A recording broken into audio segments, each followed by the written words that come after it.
Assalamualaikum warahmatullahi wabarakatuh. Saya Inastianingsih dari kelas 12 IPS 1.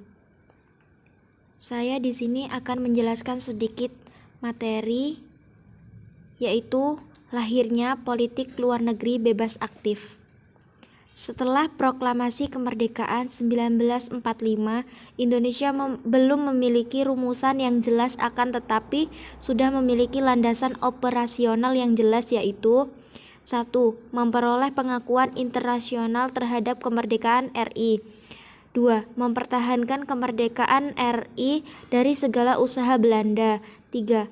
Mengusahakan serangkaian diplomasi untuk penyelesaian sengketa Belanda-Indonesia melalui negosiasi dan akomodasi kepentingan. Dalam Perang Dingin yang sedang berkecamuk antara blok Amerika Barat dengan blok Uni Soviet Timur, Indonesia memiliki sikap tidak memihak kepada salah satu blok yang ada. Penyebab Indonesia tidak memihak dalam Perang Dingin tersebut yaitu 1. Mencari dukungan dunia internasional. 2. Sibuk oleh usaha mendapatkan pengakuan atas kedaulatannya. Secara resmi, politik negeri Indonesia baru mendapatkan bentuknya pada saat Muhammad Hatta memberikan keterangannya kepada BPKNIP pada bulan September 1948.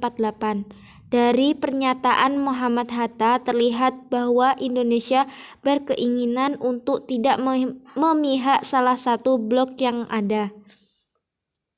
Sikap tidak memihak tersebutlah yang kemudian menjadi dasar politik luar negeri Indonesia yang disebut dengan istilah bebas aktif. Politik luar negeri RI yang bebas dan aktif itu dapat diartikan sebagai kebijaksanaan dan tindakan-tindakan yang disengaja atau tidak disengaja oleh pemerintahan dalam hubungannya negara-negara asing. Politik luar negeri Indonesia masa demokrasi parlementer 1950 sampai 1959.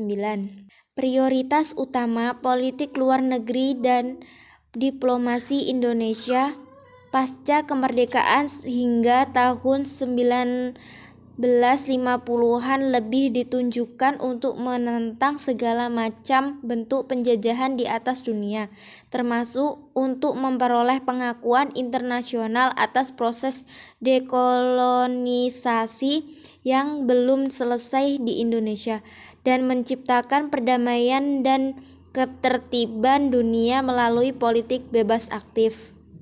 Sejak pertengahan tahun 1950-an, Indonesia telah memprakarsai dan mengambil sejumlah kebijakan luar negeri yang sangat penting dan monumental, seperti Konferensi Asia Afrika di Bandung pada tahun 1955.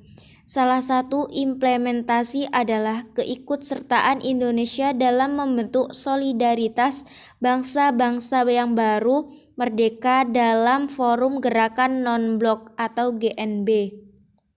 Forum ini merupakan referensi atas terbaginya dunia menjadi kekuasaan besar, yakni Blok Barat Amerika Serikat dan Blok Timur Uni Soviet. Konsep politik luar negeri yang bebas aktif ini berusaha membantu bangsa-bangsa di dunia yang belum terlepas dari belenggu penjajahan. Politik luar negeri Indonesia masa demokrasi terpimpin. Pada masa demokrasi terpimpin 1959 sampai 1969, politik luar negeri Indonesia bersifat high profile yang diwarnai sikap anti-imperialisme dan kolonialisme yang tegas dan cenderung bersifat konfrontatif. Pada era itu, kepentingan nasional Indonesia adalah pengakuan kedaulatan politik dan pembentukan identitas bangsa. Politik luar negeri pada masa demokrasi terpimpin ditandai dengan usaha keras Presiden Soekarno membuat Indonesia semakin dikenal di dunia internasional melalui beragam konferensi internasional yang diadakan maupun diikuti Indonesia. Tujuan awal dikenalnya Indonesia adalah mencari dukungan atas usaha dan perjuangan Indonesia merebut dan mempertahankan Irian Barat. Politik luar negeri Indonesia pada masa Orde Baru. Pada masa awal Orde Baru, terjadi perubahan pada pola hubungan luar negeri Indonesia dalam segala bidang. Pada masa pemerintahan Soeharto, Indonesia lebih memfokuskan pada pembangunan sektor ekonomi.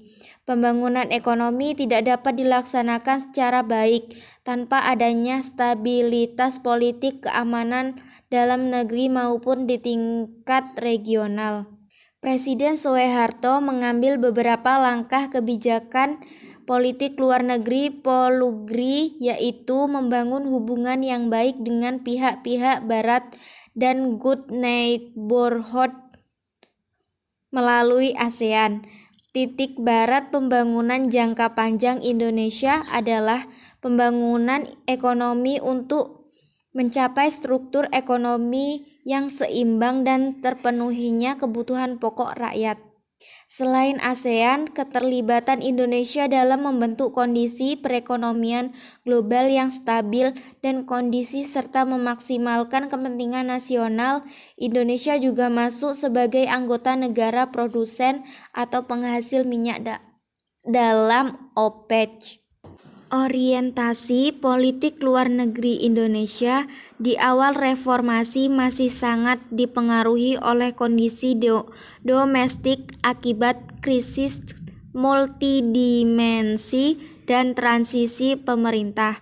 Perhatian utama politik luar negeri Indonesia diarahkan pada upaya pemulihan kembali kepercayaan dunia internasional terhadap Indonesia serta memulihkan perekonomian nasional. Politik luar negeri Indonesia saat itu lebih banyak dipengaruhi oleh perkembangan politik domestik daripada politik internasional.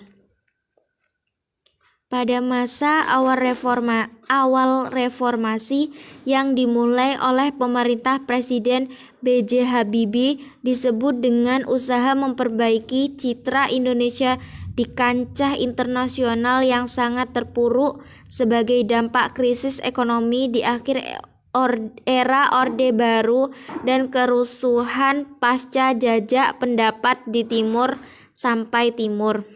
Abdurrahman Wahid pada masa pemerintahan Abdurrahman Wahid Gus Dur, politik luar negeri yang diterapkan Indonesia adalah diplomasi persatuan. Kebijakan tersebut berupa kunjungan perjalanan internasional Gus Dur menuju lebih dari 80 negara untuk memperoleh dukungan di internasional terhadap wilayah kedaulatan Indonesia yang sedang menghadapi masalah disintegrasi bangsa.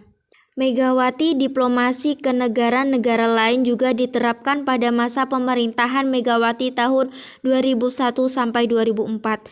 Megawati tercatat melakukan 6 kali pergi ke luar negeri untuk mengunjungi 27 negara. Kunjungan tersebut bertujuan untuk mendapatkan kepercayaan internasional dalam masalah diintegrasi bangsa dan kasus pelanggaran HAM terkait gerakan separatisme daerah.